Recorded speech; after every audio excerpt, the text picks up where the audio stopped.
Perfecto. Bueno, ¿qué tal a todos? Gracias por venir. Hoy les vamos a estar presentando Guarding the Chain o nuestras aventuras construyendo herramientas de análisis automáticas para lenguajes de blockchain y distintas blockchain.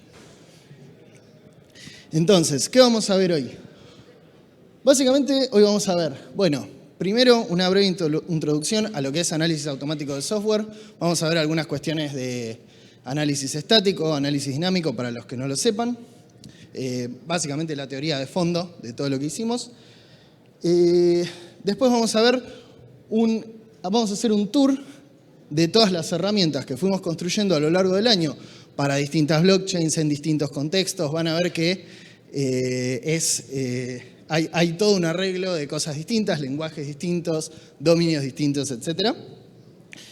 Y al final vamos a ver un poquito de análisis dinámico propiamente dicho, con un pequeño experimento que hicimos de phasing de compiladores que dio algunos resultados interesantes. Nosotros somos Facundo, aquí presente, y yo soy Argimiro. Trabajamos en el área de investigación y desarrollo de CoinFabric hace como 2 años. Y básicamente estos son algunos de nuestros hitos en el área.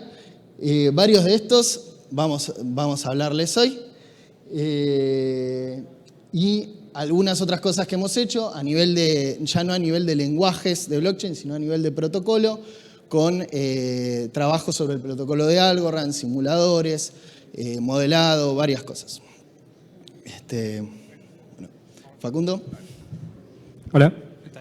Bueno, vamos a empezar por la parte de análisis estático.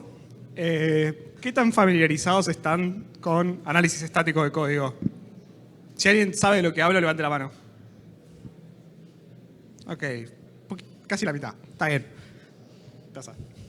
Bueno, ¿qué es el análisis estático? Es poder analizar el código sin ejecutarlo. Se hace antes o durante la compilación. Antes de compilarlo o durante. Y lo que hace es examinar el código fuente. Vos tenés el código que escribiste y algún tipo de programa lo lee y te da información sobre distintos patrones que pueden estar mal. Técnicamente, una auditoría de código también es análisis estático, porque solamente se lee el código. Biológico. Pero hablamos de... ¿Cómo? Análisis estático biológico. Claro, biológico. Acá es automático. ¿Por qué análisis estático? Son detecciones tempranas. Las encontrás antes de usar el programa, antes de compilarlo a veces, antes de una auditoría. Entonces te prepara mejor para una auditoría. Te ahorra tiempo, porque si tenés un problema, lo dejás pasar y después dentro de 3 meses decís, tengo que arreglar aquello, tenés que volver para atrás, arreglar el problema, y es un problema. Y todo lo que hicimos, excepto el analizador dinámico, es integrable a una pipeline de CI/CD para que sea automáticamente, para que te bloquee un PR si tienen errores, si tiene problemas, o dejarlos pasar igual, pero que te los avise. Análisis estático lo que hace es buscar patrones comunes que son vulnerables, conocidos vulnerables. A veces son vulnerables en serio, a veces son sospechosos de ser vulnerables nada más, y a veces simplemente parece sospechoso y te avisa por las dudas. Tiene limitaciones. Una de ellas es medio teórico, el teorema de Rice, que lo que hace es que un corolario de toda esa frase y de la definición formal es que hay cosas que de un programa no las podés saber, lo leas cuanto lo leas, porque depende del input del usuario, porque no podés saber si un programa termina, que es el halting problem, si alguien lo conoce. Vos tenés cosas que no las podés descubrir con análisis estático. Hay más cosas que vas a encontrar con análisis dinámico, pero aún así va a haber problemas que nunca los vas a encontrar hasta que pasen. Generalmente los patrones difíciles o complejos son muy difíciles de encontrar generalmente se van a escapar porque son difíciles, son complejos, tiene demasiadas variables, variables no de código, sino variables de cómo sucede ese problema. Y tenés que buscar un equilibrio entre precision y recall. Lo que se llama es precision recall. La precisión es de las cosas que encontrás, cuáles son cosas en serio, cuáles son problemas en serio. Los famosos falsos positivos, perdón. Y recall es lo contrario, los falsos negativos. ¿Qué cosas estaban, pero vos no encontraste? Tu recall es alto, sí, encontrás todo, pero la precisión probablemente sea mala porque vas a encontrar cosas que sean falsos positivos. Y esto no detecta problemas de ejecución. O sea, puedes asumir cuál es el input de un usuario para evaluar el código, pero nunca vas a poder saber qué input te van a pasar, así que nunca vas a poder saber cómo es en ejecución el programa. Algunos ejemplos, open source, aparte de los nuestros, tenés semgrep, Cochinelle. Cochinelle se usa en el kernel de Linux. Y la mayoría de compiladores tienen algún tipo de linter o analizador estático propio, integrado. Las que son closed source, o quasi closed source como CodeQL, son muy útiles, pero estás preso de la opinión del que lo hizo. Vos no lo podés modificar, no podés ver cómo lo hace. Solo de esos tres, el único que podés extender propiamente dicho es CodeQL. Codana, estás preso de lo que hace. Y Visual Studio, creo que le podés agregar plugins para C#, pero nada más. Bueno, y análisis dinámico, que es como la contracara del análisis estático, es el análisis en la ejecución del programa. O sea, agarrás el programa, lo compilás, lo corres y ahí empezás tu análisis. Ahí arrancás a hacer cosas. Revisás, por ejemplo, todas las branches que se van ejecutando. Si se va ejecutando esta de este lado, esta de aquel lado, nunca pasa por esta. Si pasa por esta, te crashea el programa por alguna razón. Y los tipos de análisis dinámico que hay, algunos, no son todos, tracing y profiling, se hace mucho para optimizar, por ejemplo. Fuzzing, que es el que vamos a hablar hoy, es agarrar tu programa, agarrar el lugar donde le puedes pasar un input y tirarle muchísimas, millones de inputs posibles a ver cómo reacciona. Millones de inputs a la vez, ¿eh? O sea, agarrás 10 instancias del programa y le tirás a 10, qué sé yo, 1000 por segundo. O las que aguante. La idea es todas las que pueda. Y agarrás después todos los que fallan y dependiendo de cómo fallan, si es un fallo esperado o inesperado, las evaluás. Runtime Instrumentation y Memory Analysis es lo que hace generalmente GDB o los distintos debuggers de computación, de la computadora, porque te agregan cosas al binario para poder evaluar qué es lo que va pasando. ¿Querés ver el stack en algún momento dado? Bueno, estás instrumentando el runtime, es un análisis dinámico del programa. O el mismo debugger que te deja hacer step en VS Code, en las cosas de JetBrains, en lo que sea, en el IDE, es análisis dinámico. Bueno, ¿por qué análisis dinámico? Es el comportamiento real. Vos sabés... No está usando el micrófono, me parece. Bueno, es el comportamiento real. Es la ejecución en serio del programa, es todo lo que vos querés ver, porque si vos encontrás un problema, es posta, es un problema en serio. Y generalmente te van a encontrar cosas que no te esperás, porque las cosas que te esperás, medio que capaz las agarrás en código, te la agarra un analizador estático, te dice, che, no estás chequeando esto, se te va a romper con una exception random en un momento. Bueno, vas a ver corrupciones de memoria, race conditions, bottlenecks, que capaz, bueno, bottlenecks y corrupción de memoria no podés verlas en un analizador estático. Las race conditions, sí, en algunos. Encuentran errores que son semánticos al programa, son de la parte funcional del programa, no de cómo está escrito. Si tiene un error de sintaxis, no le faltó un corchete. No, es un problema de cómo funciona. Y se compara el comportamiento real, que es el que efectivamente sucede, con el comportamiento esperado, que es lo que vos deberías haber recibido de ese programa. Por ejemplo, si le tirás a un formulario en el lugar donde da el teléfono un email y el programa anda y no debería. Debería haber crasheado. Lo esperado era un crash y vos recibiste un OK, qué sé yo, por ejemplo. Las limitaciones son muchas en el análisis dinámico. Conseguir coverage alto es difícil, si no imposible, porque hay branches que no se van a poder tocar, probablemente, o sea, muy difícil. Y lo peor de todo es que si tenés input posible de usuario, es imposible. Porque vos no podés saber si te mandan, a menos que pruebes con todos los números posibles en el rango del número que recibís, por ejemplo, es la única manera, probando con absolutamente todos los números. Y ahí depende de si tenés 3 funciones que reciben números, no sabés cómo interactúan entre sí. Capaz tenés que mandarle todos los números, por todas las funciones, en todas las combinaciones posibles. Y eso crece muy, muy rápido. Es exponencial. No siempre se llega a los casos bordes, porque capaz es un caso borde que ni te imaginás, y llegar de manera aleatoria con un fuzzer es años y años de estar corriendo.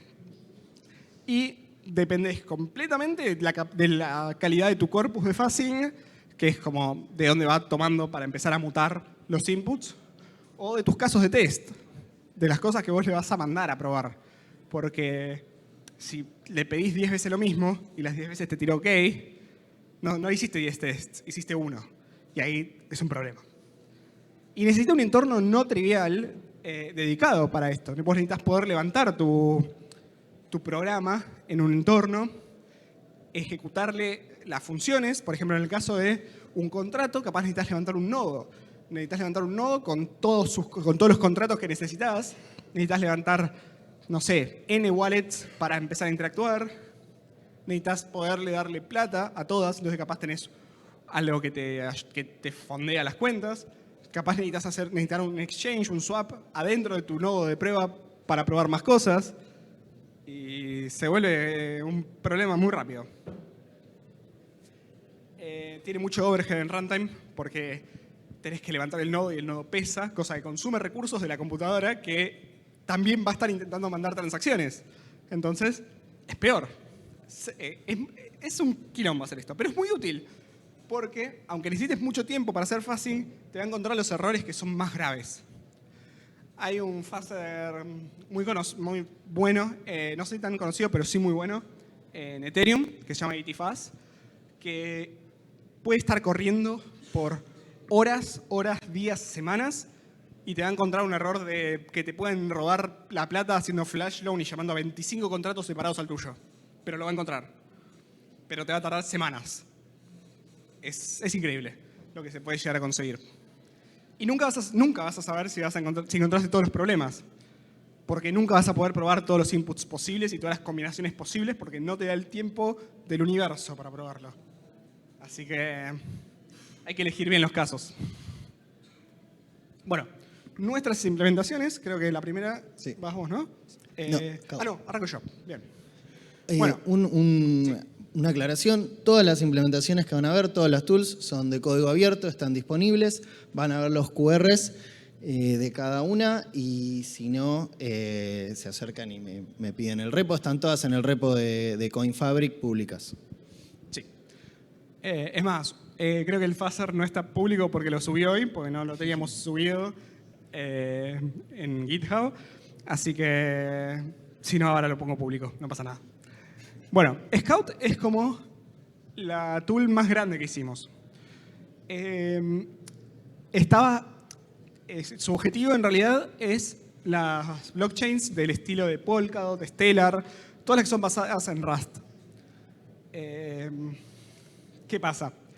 Lo único que se tenía antes de que esté Scout es los warnings del compilador y de Clippy. Clippy es el linter, el analizador estático por defecto de Rust, que es muy bueno. Es tan bueno que nosotros nos basamos en eso para hacer el nuestro. Y Polkadot y más tarde Stellar empezaron a tener mucho movimiento, tanto de usuarios como de dinero.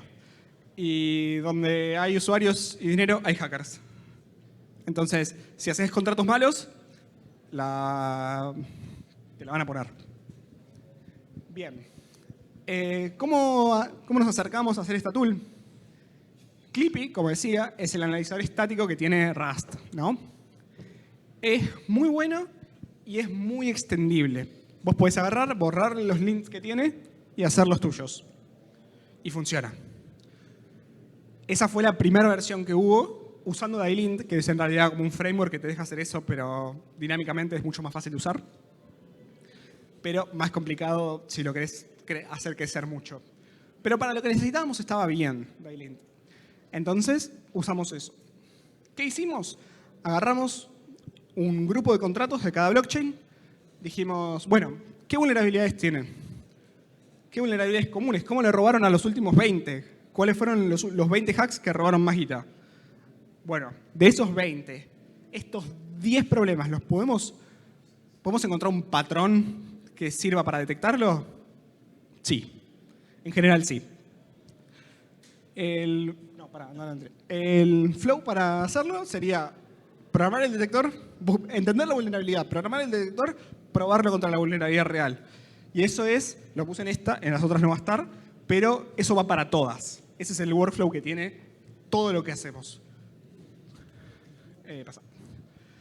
Esto es un gráfico un poco complicado de cómo funciona Scout, porque se volvió algo muy grande muy rápido. Pero toma el contrato, el compilador lo separa, no lo separa, va pasando por etapas de compilación. El AST es la primera, es el Abstract Syntax Tree. Y después tenés dos representaciones intermedias, IR, la Higher y la Medium. Abajo de eso está el código de la LLVM que va después compilado a binario. Así que eso ya es medio difícil de trabajar. Nos quedamos con estas tres. Estas tres fases de compilación, donde la AST es casi el código intacto, pero un poquito más ordenado, más fácil de leer por una máquina. Por una máquina, no, por un parser en realidad.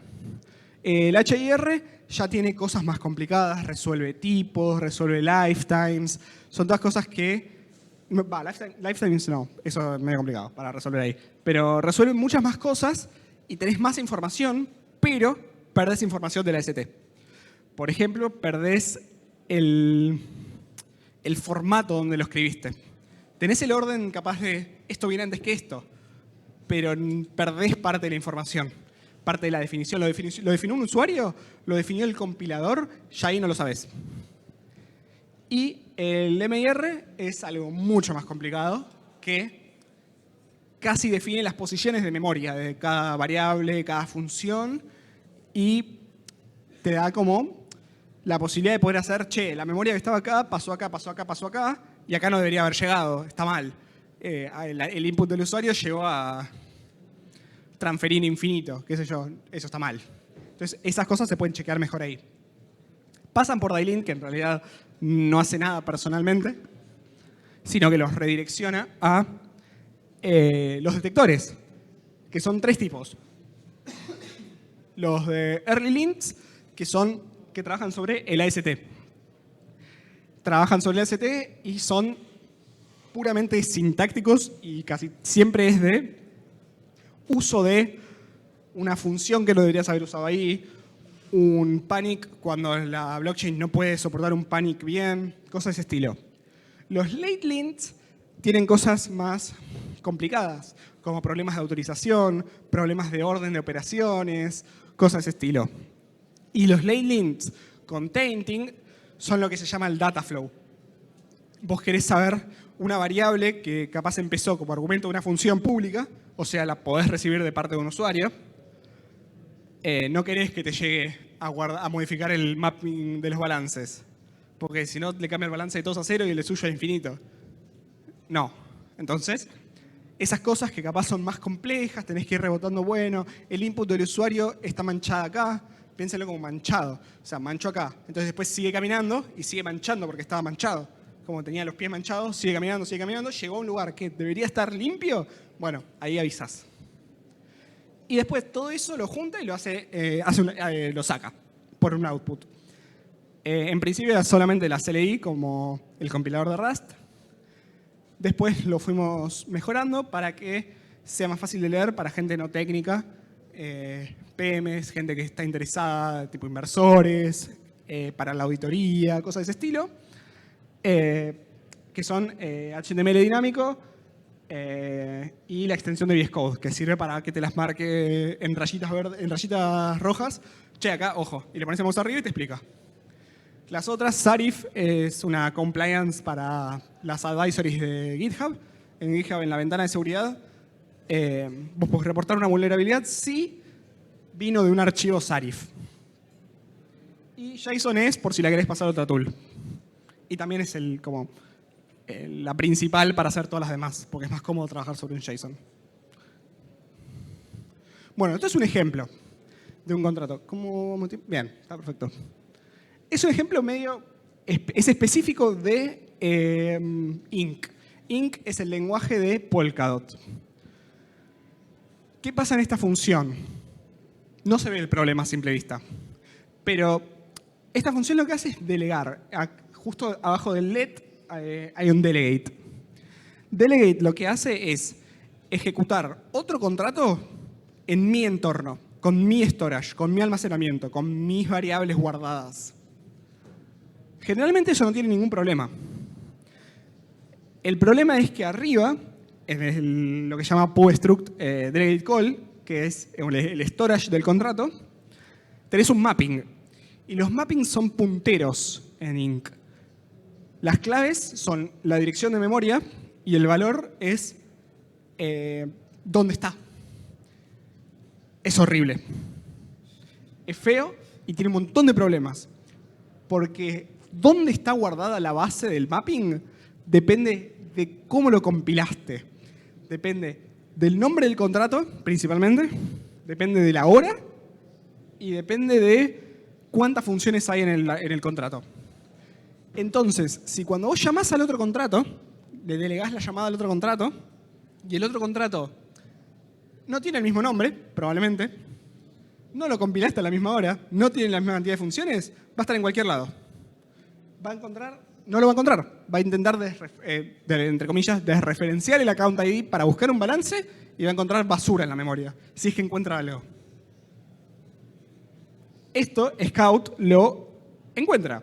Te dice, che, tenés un problema. Estás llamando a delegate y con un non-lazy, non-mapping, no, al revés. Ese mensaje creo que está mal. With a lazy value o mapping value que no tiene una clave manual. Vos podés hacer, esto es el output de Scout. Pasa al siguiente. La versión remediada, lo único que agregué es arriba de todo, donde dice mapping, account ID, balance, le agregué una manual key. Esa es la base donde se va a empezar a hacer el mapping. Si vos en tu versión delegada usás la misma clave, el mismo manual key, no hay problema. Es un error horrible y cuando lo reportamos y les pedimos por favor que busquen una alternativa, dijeron no, está funcionando como queremos. Así que lo dejaron así, no sé. No fue la mejor decisión para mí. ¿Siguiente? Bueno, al final todas las mías preguntas. Bueno, Stacy es una tool que hicimos hace mucho menos tiempo y es mucho más chica. Son 3 archivos de Python. Nada más. Lo que pasa es que el objetivo de Stacy era apuntar a una blockchain diferente. Es Stacks. Es una L2 sobre Bitcoin que tiene un tema. Su lenguaje no es Turing completo. Entonces hay un montón de problemas que no vas a poder tenerlos. Así que está bueno. Menos problemas. Y encima es más fácil de parsear. Porque al ser un Lisp es paréntesis, nombre, paréntesis, nombre, paréntesis, nombre, paréntesis, paréntesis, paréntesis y al final cerrás de nuevo todos los paréntesis. Mucho más fácil de parsear. Horrible de leer a mano, vos mismo. La gramática está en Tricitter, tiene unos bindings para Python que te dejan acceder a los nodos de la ST. Porque vos puedes agarrar Tricitter y los bindings te dicen, bueno, de todos estos nodos, devolveme la ST. Que es si se acuerdan de Scout, es la primera instancia. En casos como este, que es un lenguaje no Turing completo, es bastante suficiente. Nos hace que la mayor parte del camino se puede llegar con una ST nada más. Y lo recorre 3 veces.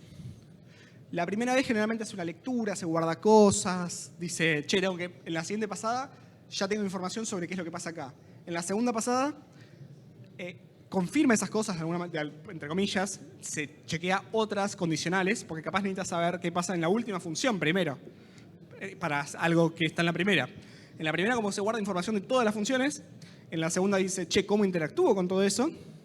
Y en la tercera empieza a mandar los mensajes en la terminal. Bueno, en medio de esto, lo que hace es, tenés el contrato, pasa por lo parsea la gramática, tenés el AST del Smart Contract, pasa por los N detectores, que creo que hoy son 10 o 12 por ahí, de Scout son como 30 para Inc. y como 30 y largos, casi 40 de ser para Stellar, o sea, hay muchísimos más. Y te lo da en la terminal solamente el output. Bien, este es un ejemplo de un contrato una función de un contrato de Clarity. Parece que no tiene nada raro, es horrible de leer, pero vamos rápido. En la tercera línea de código, sí, ignorando el comentario, la tercer keyword es TXSender. TXSender tiene un problema similar al de Ethereum de TXSender. Solamente que acá es distinto. No, mentira. Es bastante parecido. Pero acá te cambia el contexto, aparte de cambiarte quién es el origen. Entonces, si tenés un contrato proxy, un contrato inicial que llama a este, como medio phishing que te hace llamar a otro contrato, que después llama a este, esa función va a estar automáticamente autorizada. Porque si yo soy el owner, paso por un proxy y llevo este contrato, TXSender, y yo soy el owner de este, está bien, no pasó nada, está perfecto. Bueno, ahí va a haber un problema. Es susceptible a phishing, a ataques de redirección de transacciones, réplica de transacciones, etc. ¿Pasa? Este es el test case, este es el run de Stacy en este test case. Te avisa, che, estás usando TXSender adentro de una cert. Ojo, estás chequeando que el TXSender es algo, el TXSender puede ser cualquiera, porque puede haber un middleman ahí que te manipuló cómo llegó la transacción y tenés problema. Contract caller es el inmediato anterior, lo mismo que message sender en Ethereum.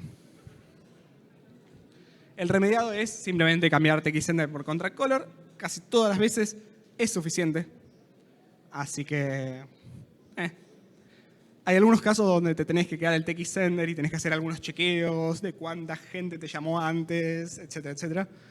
Si el contract caller es un autorizado, un proxy autorizado, esas cosas. Que ahí te va a tirar falso positivo, Stacy, porque no está chequeando si hoy en día si el TXSender, estás llamando a TXSender, pero antes usás el contract caller para chequearlo contra una lista de autorizados. Así que no. Siguiente. Y bueno, esto es un contrato real. No traje el contrato real porque no sé ni siquiera si puedo. Pero, ¿qué pasa? Esto es una vulnerabilidad real que se encontró en una auditoría en nuestro laburo. Le corrieron a Stacy, lo encontraron esto y dijeron, che, vamos a leer. Efectivamente, el problema estaba. Era susceptible a un ataque de TXSender. Lo tuvieron que cambiar, se le recomendó a la empresa, che, usen contract caller, usaron contract caller, anda todo perfecto. Siguiente. Bueno, y ahora lo dejo a Archie porque esta es la parte donde trabajó más él. Y nada, después vuelvo para el final. Perfecto. Gracias, Facu. Bueno, yo les voy a hablar un poco de un trabajo que estuvimos haciendo más que nada el último mes, 2 meses, que es una implementación de CodeQL para Solidity, o sea, darle soporte a CodeQL como herramienta del lenguaje Solidity, que es algo que no existía previamente. Entonces, Primero, a lo largo de los últimos meses estuvimos en nuestro equipo de investigación y desarrollo haciendo mucho hincapié en qué pasa con las herramientas de análisis estático en Solidity. ¿Sirven, no sirven? ¿Qué podemos mejorar? ¿Cómo podríamos hacerlas más útiles? ¿Cómo podríamos hacer que realmente sirvan para los equipos de auditoría? Y fuimos recopilando todos los resultados que tuvimos en este sentido. Básicamente, algunas de las quejas de los auditores y de cosas que estuvimos viendo de utilizar las herramientas, muchos falsos positivos en algunos detectores, en particular los detectores de reentrancia, que es un problema muy, muy grave de Solidity. No sé si todos están al tanto, pero muchos de los hacks que suceden en algún punto son un problema de reentrancia muchas veces. Y a los detectores de reentrancia dar tantos falsos positivos, lo que termina sucediendo es que si vos me marcás todo, es lo mismo que no me marques nada. O sea, si vos me vas a decir todas las instancias donde yo estoy haciendo un llamado intercontrato, básicamente, sí, ya sé que tengo que mirar todos esos lugares, pero necesito filtrar de alguna manera los falsos positivos para que no sea lo mismo que nada. Entonces, muchos falsos positivos en reentrancia, eso es un problema recurrente. Y después, ahondando un poco en las herramientas, empezamos a ver problemas en cómo plantea las representaciones intermedias, problemas en la forma de SSA, nodos huérfanos en la forma de SSA, problemas que al ir a resolverlos nos dimos cuenta que estaban muy metidos en la estructura de estas herramientas y por ende era muy difícil poder resolver ese tipo de bugs, como bugs que se propagaban a lo largo de toda la cadena de distintas representaciones que hace la herramienta, eran muy difíciles de resolver de base, digamos. Había que ir emparchando un montón de cosas. Y también vimos que una queja común es que tanto el data flow como el data analysis de estas herramientas es limitado, es acotado. Además, un montón de cosas que no soporta, por ejemplo, todo lo que sea modificadores, le cuesta mucho entender lo que están haciendo los modificadores, ignora todo modificador de reentrancy, modificadores de self-destruct y eso, como que cualquier modificador que sea dar permisos a la función, que sea más o menos complejo, ya no entiende qué es lo que está haciendo. Y de ahí surgen muchos falsos positivos. Y bueno, y lo que les dije, ¿no? Es básicamente difícil, además de ser difícil de corregir ciertos problemas de las representaciones intermedias, son difíciles de extender, ¿sí? Más allá de escribir pequeños detectores nuevos, a nivel de infraestructura son difíciles de extender. Entonces, la solución que se nos ocurrió y que empezamos de a poco convencernos que era un caso interesante de uso es, ¿por qué no traer CodeQL, que es una herramienta estándar, que es una herramienta que se usa un montón en el ámbito del análisis estático, que da resultados, que encuentra vulnerabilidades comunes y que todo el tiempo se está utilizando en un montón de lenguajes, que muchas veces tienen codebases mucho más grandes que un proyecto de Solidity o que un conjunto de contratos? Es decir, bueno, ¿por qué no traer CodeQL, usar CodeQL para Solidity? Nos dimos cuenta muy rápido que no había soporte ni de Solidity ni de ningún lenguaje de blockchain para CodeQL, entonces dijimos, bueno, vamos a sentarnos a hacerlo, a ver qué tan difícil puede ser. Entonces, básicamente hicimos todo un proceso de entender un montón de cosas y darnos cuenta. Actualmente CodeQL no está armado para que uno dé soporte a lenguajes, pero leyendo código, interpretando y ingeniándonoslas un poco, se puede. Nos basamos mucho en particular en trabajo que hizo GitHub para soportar Ruby, que gracias a Dios escribieron algunos blog posts al respecto. Y básicamente lo que ellos generaron es un extractor automático que agarra una sintaxis en tree-sitter, ¿sí? Es una definición de la sintaxis del lenguaje de una forma específica. Agarra una sintaxis de Ruby y con esa definición genera todo lo necesario para utilizar CodeQL, que es un esquema de base de datos y el extractor que se sirve de ese esquema de base de datos para extraer el código fuente de una codebase y transformarlo en algo sobre lo que se pueden hacer queries. ¿Sí? CodeQL funciona similar a Datalog o Prolog, no sé si lo han usado alguna vez, pero es básicamente algo que transforma el código en una representación de base de datos sobre la que yo después puedo hacerle preguntas como cualquier lenguaje de query language, como si fuera SQL o lo que ustedes conozcan. Y eso me permite hacer detecciones que son bastante flexibles y es bastante fácil pulir estos falsos positivos limitando la forma en la que uno va haciendo la query propiamente dicha. Entonces uno rápidamente cuando encuentra un falso positivo en general puede acercarse a excluir clases de falsos positivos una vez que identifica exactamente qué es lo que hace que sea un falso positivo, agregando, especificando más la query que se está haciendo. Además, la verdad que fue una grata sorpresa el hecho de que un problema muy grande con las herramientas de análisis estático que hay hoy en día o que son mainstream en Solidity es que usan la cadena de compilación de Sol-C y eso tiene muchos problemas de versionado. Solidity las herramientas de análisis estático de Solidity es muy famoso por tener muchos problemas de versionado con las distintas versiones de Sol-C, con las dependencias y ese tipo de cosas. No tenemos que lidiar con nada de eso. Es literalmente extraer de la codebase y ya está listo para hacerle queries. Es muy plug and play en ese sentido. Todos los problemas de dependencias y de versiones los barremos abajo de la alfombra, ya no importa. Y lo otro que tenemos, bueno, esto que yo digo, posibilidad de callar relaciones intermedias, tiene que ver con la performance, ¿sí? Es bastante performante para codebases grandes y además pudimos, después de darnos algo de maña en el equipo y hacer algunos ajustes, integrarlo a la extensión de Visual Code para QL, ¿no? La extensión oficial, que nos facilita también un montón de cosas, no tener que estar pasando a través de la CLI. Pasa focus.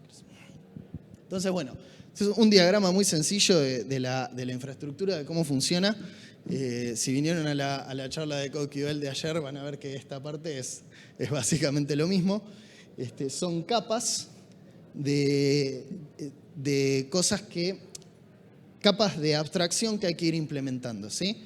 Nosotros partís, este es el diagrama de uso de la aplicación, digamos. Partís de una base de código en Solidity, pasa a través del extractor, genera la base de datos que yo les mencionaba, y después tenemos este stack de capas donde lo que genera, lo que extrae el autogenerador a través de tree-sitter es una AST que se parece mucho más a un árbol de sintaxis concreto que a un árbol de sintaxis abstracto, ¿sí? Tiene como todo lo que hay en el código, ¿sí? Tiene tokens, tiene keywords, como que no abstrae demasiado las cuestiones semánticas del código, sino que es bastante concreto. A partir de eso, hay una capa que lo limpia y que lo adecúa al dominio específico en el que estamos haciendo el análisis, en este caso Solidity, y lo que hacemos con eso es hacerlo más útil y permitir que la detección sea propia de Solidity, agregar cosas como revert, cosas como self-destruct, cosas como los modificadores, llamadas intercontrato, todo ese tipo de cosas que son propias del lenguaje y del dominio que estamos trabajando. Sobre eso, y ahí vienen las capas que son un poco más interesantes y empujan un poquito más el estado del arte sobre lo que había en análisis estático. Sobre eso hacemos análisis de control flow, que es básicamente el flujo del programa, los branches, los bucles, todo lo que sea, todo lo que rompa el flujo lineal del programa, llamadas intercontrato también, que es una muy importante. Y sobre eso viene la parte de data flow y de taint analysis, que es básicamente, bueno, teniendo el flujo del programa, es esto que mencionaba Facu hace un rato también de Scout, que llega a esto de otra manera, pero es el mismo concepto, es como, bueno, teniendo el flujo de control del programa, si el usuario ingresa una variable o una llave o lo que sea, una dirección, cómo fluye ese dato a través de todo el programa, a veces con pequeñas transformaciones, eso ya es más taint analysis, pero si esas transformaciones no modifican lo suficiente del dato, ¿qué tanto del dato puede llegar a un lugar que se suele nomenclar como sink? ¿Qué tanto del dato puede llegar a un sink, o sea, un lugar donde comprometería algún tipo de infraestructura del contrato? Entonces, bueno, vamos a ver un ejemplo simple de detección que estamos utilizando para probar. Esto es un work in progress. Todavía no lo estamos probando on the wild, en casos de uso real, pero ya está disponible y tranquilamente pueden descargarlo y usarlo y darnos su feedback. En este caso tenemos muy simple dos modificadores de ownership ahí arriba, y después tenemos acá abajo dos self-destruct que son legítimos, o sea que están guardados por los modificadores, por ende tienen un permiso de owner, es un patrón correcto, y después tenemos el antipatrón, que sería, bueno, las dos funciones I am a backdoor, una de las cuales tiene el self-destruct directamente y otra de las cuales pasa por una función interna, ¿no? Que nos interesaba ver, bueno, puede hacer este pasito de tengo una función interna que dentro llama self-destruct, esto lo va a detectar. Y vamos a ver que efectivamente esto es un ejemplo de la extensión funcionando, y acá vemos la detección que realiza. Acá no lo van a ver, pero si uno está utilizando la IDE y cliquea en estas cosas, va a la locación en el contrato. ¿Sí? Eso me parece simpático. Y acá vemos que las dos detecciones que está haciendo son las dos que yo les mostraba de I am a backdoor. Específicamente, en la primera está detectando la más simple, y en la segunda, volvé Facu, en la segunda está detectando el internal, pero no la definición del internal, sino este llamado del internal, el llamado del internal de I am a backdoor 2. Entonces ahí está avisando, a través de esto vos podés llamar un self-destruct sin tener ownership. Y bueno, y para terminar, les voy a hablar un poco del experimento con análisis dinámico que hicimos. Básicamente, en el marco de una auditoría más grande, nos pusimos la tarea de testear un feature, en ese momento experimental, creo que todavía lo es, todavía no está en producción, un feature experimental del ecosistema Stacks también, específicamente Clarity, que es el lenguaje que vimos en Stacy, que es parecido a un Lisp. Clarity, que es un lenguaje interpretado, lo que querían hacer con el nuevo protocolo de Stacks es pasarlo a ser WebAssembly, pasarlo a ser un lenguaje compilado a WebAssembly. ¿Qué pasa? Escribieron un compilador, Clar2Wasm, que transforma la sintaxis de Clarity en un blob de WebAssembly que después se pueda correr adentro de una máquina virtual.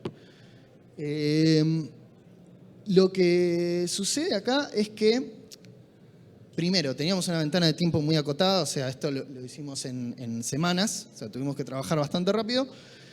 Y en particular, como era un feature experimental que estaban comenzando a testear y demás, no teníamos muchos ejemplos para hacer phasing diferencial.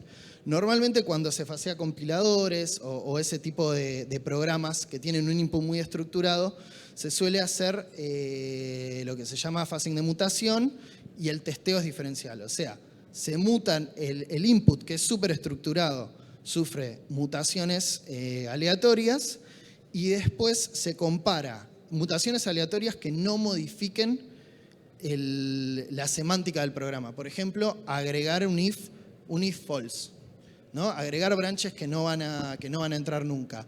Agregar operaciones matemáticas más 0, menos 0, sumar y restar la misma cantidad. Todas cosas, transformaciones del programa que transformen el código, pero no así el resultado del programa, lo que el programa debe hacer. En este caso, nosotros no teníamos eso, no teníamos una base sólida de ejemplos de input que pudiéramos usar para hacer testing diferencial. Entonces, lo que se nos ocurrió hacer es, dijimos, bueno, ¿cómo encaramos esto? ¿Qué hacemos?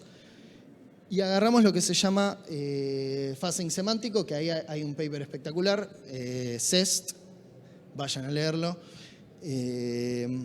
Básicamente lo que hacemos entonces es, construimos un generador que lo que hace es generar programas de Clarity válidos, sintácticamente válidos y casi semánticamente válidos, ¿sí?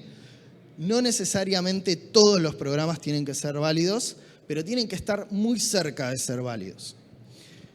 A través de ese generador, nosotros se lo damos al compilador, que convenientemente, bueno, tuvimos que construir un harness, pero convenientemente lo teníamos separado del AVM, cosa que ayuda un montón. O sea, el compilador era su propia codebase cerrada. Entonces, a través de un pequeño harness, se lo pasamos al compilador y después el compilador muchas veces dice el programa es inválido, el programa falla. Bueno, con este ciclo, con este primer ciclo, lo que logramos hacer es, a través de los errores que iba dando el compilador, refinar el generador de código para que dé cada vez código mejor, input mejor, más estructurado, y logramos, y algunos de los errores que no nos interesaban los filtramos. Cuando los errores eran problema nuestro, o sea, eran algo del generador de código, los filtramos. Cuando no, revisábamos los findings, ¿no? Así encontramos algunas cosas. Y después, si el programa era compilado correctamente, íbamos a algunos oráculos de validez. Por ejemplo, uno que usamos es, bueno, este WebAssembly que me diste, ¿es WebAssembly válido con el runtime que vos estás usando? Entonces, ese tipo de oráculos son interesantes porque si bien no es testing diferencial, o sea, no estamos testeando comportamiento de los programas, sí podemos saber, che, el compilador en un escenario con un código válido escupe código inválido. Por lo tanto, esto está mal. Una vez que, bueno, si los oráculos de validez me dicen, che, escupió código inválido, dimos con la lotería, esto es lo que estábamos buscando. Si el código fue válido, bueno, perfecto. Decime qué partes de la codebase del compilador pudiste cubrir, dame ese feedback de validez también, porque me sirve, y después, como todo framework de phasing, para esto usamos CargoFast. Sí, CargoFast. Sí, CargoFast. Porque era Rust. Como todo framework de phasing, lo que hace es generarme random bytes, ¿no? Tiras y tiras de bytes random. Y esas tiras son el input de mi generador. Entonces, para toda tira de bytes random que vos me des, yo tengo determinísticamente un programa como respuesta del generador. O sea, estoy mapeando del espacio de todas las tiras de bytes de determinado largo a programas válidos de Clarity. Y eso es lo que hace el generador, eso es lo que hace ese mapeo. Con eso, vos te permitís hacer una exploración del espacio de input que es mucho mejor guiada y te permite ir más específicamente a los ejemplos que te importan, que son los sintácticamente válidos. Bueno, no fue cargo FAS, fue libafl en realidad, me parece, porque lo tuvimos que hardcodear en el mismo código. No, pero eso fue el otro, el de la BM. ¿Fue de la El BM? los contratos. Ok, Sí, sí. no. Pero si les Este era interesa cargo el tema de fuzzing, mañana al mediodía hay una charla en el main stage sobre el libafl. Así que si les interesa la parte También de análisis gran dinámico, vayan. Nosotros vamos a ir, así que nada, va a estar seguramente muy buena. El chico. Sí, obvio. Y bueno, finalmente los resultados que obtuvimos, con un experimento relativamente corto en tiempo, ¿no? Tuvimos aproximadamente 2 semanas, un poco más, en el generador logramos una cobertura limitada del lenguaje, ¿sí? Llegamos a un 20 o 30% de cobertura. Teníamos operaciones aritméticas, teníamos funciones simples, declaración de variables, no mucho más. Strings y algunos tipos específicos. Y incluso con esa cobertura muy limitada que no cubre muchas de las cosas de las que habló Facu, por ejemplo, transaction sender y esas cosas que tienen patrones más extraños dentro de Clarity, encontramos 2 issues. Type keyword shadowing, que es que el compilador permitía hacer shadowing de casi cualquier keyword del lenguaje de determinada manera, que eso lo encontramos a unos 15, 20 minutos más o menos de fuzzing. Y un problema de bloating de locales a las 6 horas aproximadamente de fuzzing.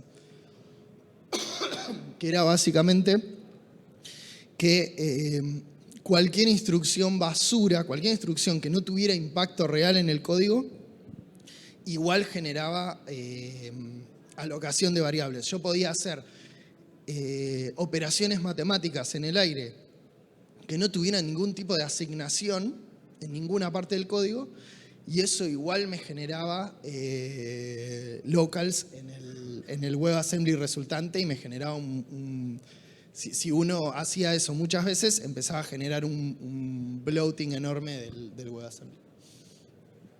Bueno, eso es todo. Muchas gracias.